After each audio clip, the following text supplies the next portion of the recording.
What education do you need if you want to enter Child and Youth Services?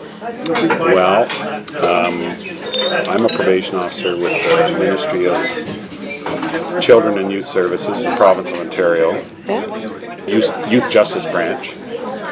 In the province of Ontario, to be a probation officer in the Youth Justice University, preferably in the social sciences field. That's the minimum requirement. And then obviously any related experience you could bring to the field is helpful in terms of qualifications. We're classified the same as adult probation and parole officers within the province, and they also need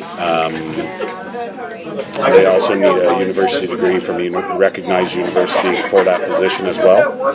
The only difference is they deal strictly with adults. Okay. I deal with just youth. Just youth? Just youth. Okay. So that means that the clients I'm dealing with committed their offense somewhere between the ages of 12 and 17 inclusive. What I use for an example is if a young person breaks into a house on a day before their 18th birthday, they're a youth, and therefore they're dealt by the youth justice system. If they did the same break-in, but it was on their 18th birthday, they would be dealt with by the adult justice system. Wow. So that's the difference. So as a youth justice probation officer, that's what I deal with, are the young people. Now, I do have clients that are as old as in their 20s, but the offenses they committed were committed when they were under 18. Okay. So I do have requirements to work with anybody who receives a youth sentence. Great. And that's with the Ministry of Children and Youth Services. Great. Now, I do just quickly want to make sure that I have that right. I did look the website up from your website that I Googled up, but this is the statement. I really just wanted to make sure that I should probably read it because I probably never have. Just that I have everything in your information. And I have an old card. I don't know if you have a new one. I can give you a new one before you leave. That'd be amazing. Thank you. Okay. And that's our ministry. Yeah. The Ministry of Children and Youth Services is the umbrella ministry I work for. And within that ministry there are different categories and responsibilities. I fall into the area of the youth justice program. Okay. So in your description here you talk about infant hearing, preschool speech and language. That's also looked after by our ministry, but what you will find is in the Ontario government, ministries have they call them silos, but sub-categories within each ministry that look after different things. So our ministry, not only is it responsible for youth justice, but it may also be responsible for daycare. Okay. So it's very broad. Okay. Narrowing it down, I'm in the youth justice branch of the Children and Youth Services. But that's, okay, so Youth Justice Services is more that's where what I you do. are? Yeah. Okay. And then everything else here is proper. That's it. So is your occupation stressful? I wouldn't say, I would say it's stressful, but I wouldn't say it's any more stressful or less stressful than some of the other occupations where you're working with that they need help with. But I mean, it's certainly stressful because you're trying to provide a service. Society has decided needs services, don't feel they need services. So you're helping certain areas. Well, just because the court's order it doesn't mean that the client agrees with the court. Yes. So in some cases you're dealing with clients that are resistant, but in other cases you're dealing with clients that are appreciative. I think the stress comes from a lot of different areas. I think succeed, but there's also stress there because you have limitations put on you to convince those who help people that are resistant to you interfering with their lives. What is a typical day like? So, basically put, what are your general... There isn't a typical day. A typical, I guess, a day as a probation officer could involve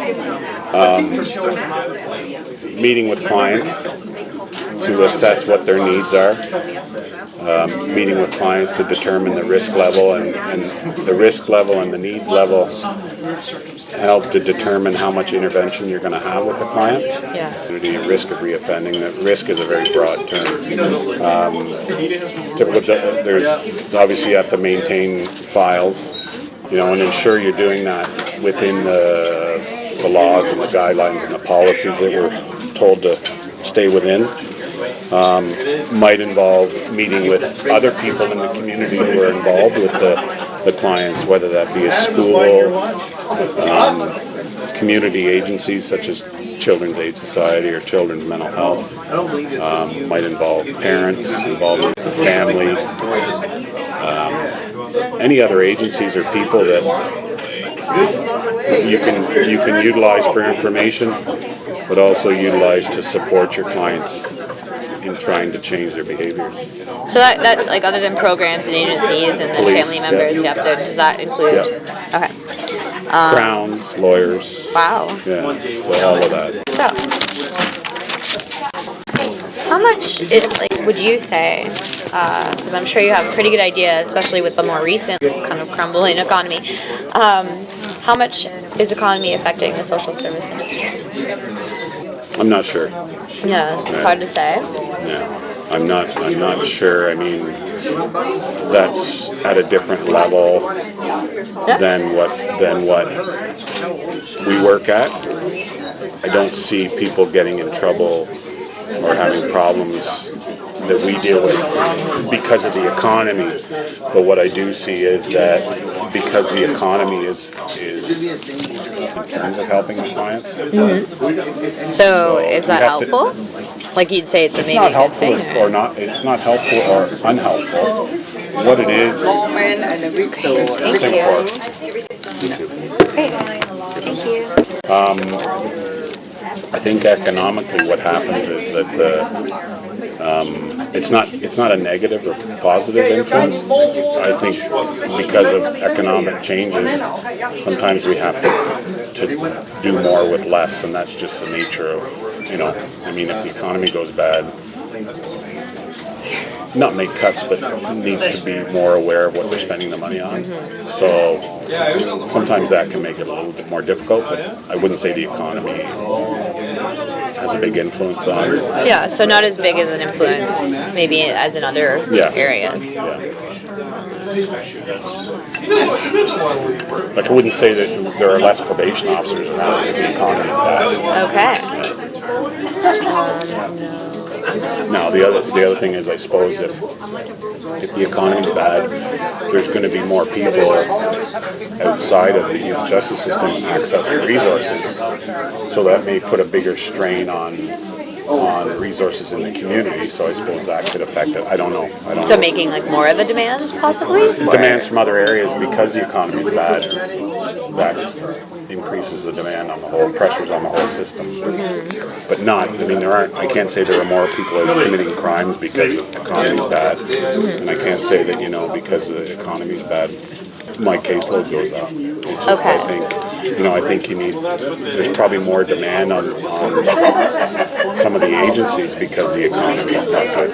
So maybe you have a client that's utilizing the food banks. Well, all of a sudden the economy goes bad, and because maybe there were 10 people using the food bank, but all of a sudden there's 20 because people are losing their jobs. Does that make my job harder? No, but it makes it harder for people to survive because there's less food but more people. So there are increases, but not, I don't think, in terms of our job. I mean, you're not going out of work, let's say, because there's possibly less of a demand, or okay, great. If anything, it might be a little bit more of a demand on your services. I wouldn't say it's a demand on our services, but it's a demand on those people that help our clients. Yeah.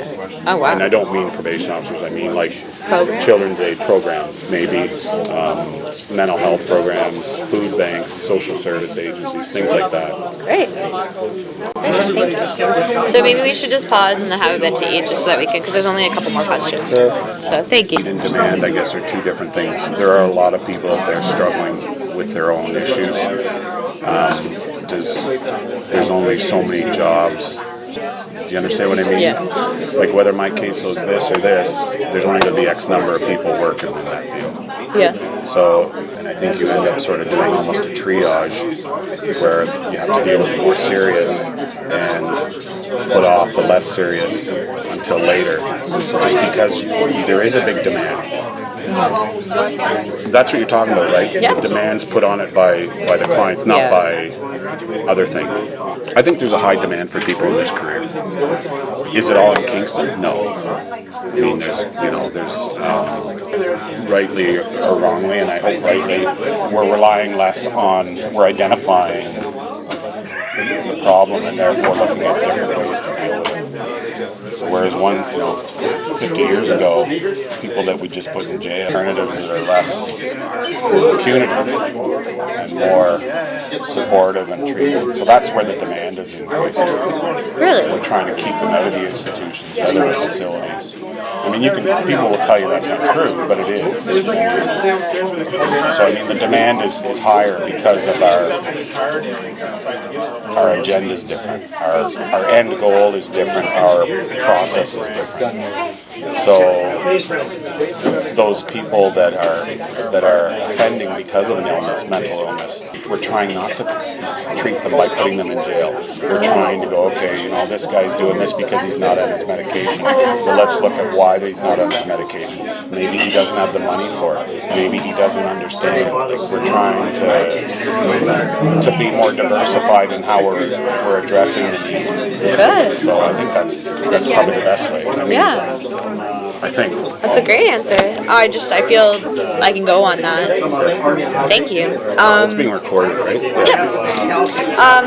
What skills or personal characteristics does it take to be successful working in this field? So we did go over some of these while we were eating, but just so to kind of recap. I think you have to have a sense of humor. First one to the counter pays. You cannot, one of the things I think you need to do is not impose your values on others. You may have a and my colleagues are very good at that. They have their own beliefs, but they don't impose their beliefs on others and say, well, I think about this, so therefore you should think of it that way too. You've got to be flexible. Being flexible. Yeah, so some flexibility, which I really don't have a lot of sometimes. Good listening skills. Oh, I bet. That's about it, I think. So, when people leave this career, what are their usual reasons? Example, I was going to say retirement. Many leave without retiring.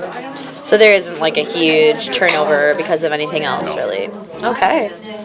Is there anything else you feel I should know in regards to my future aspirations to work with the same general demographic of clientele? So there was volunteering prior to... I think, testing the waters. On schooling and spending 5 years in school to find out you don't like it, that can be very expensive. Yeah.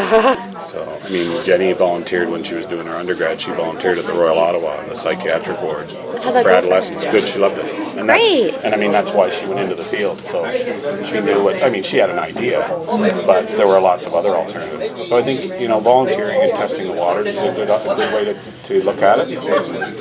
Doing what you're doing, talking to people that are in the field. Yeah. I think looking at your own limitations, but not in a critical way, but seeing how they'll influence. Like I know a guy who's really good with the kids, but one of his limitations is he went through an addictions program when he was a kid, like when he was 16, 17, and he's a professional now with his family, and so he identified his limitations and used that to his advantage.